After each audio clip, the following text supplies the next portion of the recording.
I want to make something, and now it's about life hacks from bottle. And of course, it's empty bottle. You need cutter, scissors, duct tape, and paper clip.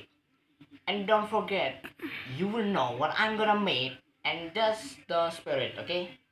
Just keep curious.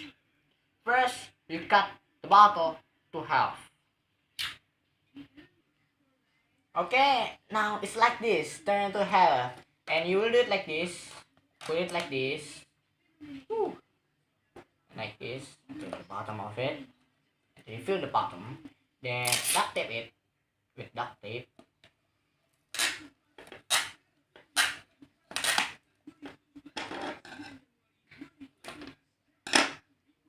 And put the paper clip on it.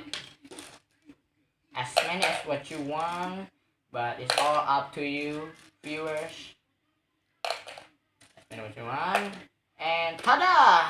Is came life hacks. This is life hacks, of course, is a paperclip paste. Okay, thank you for watching. I hope this enjoyable. I have this inspirational. I have this motivation for you to make something that what you want. Well, I don't know. Is what I want to speak of. And thank you for watching. Have a nice day. Goodbye.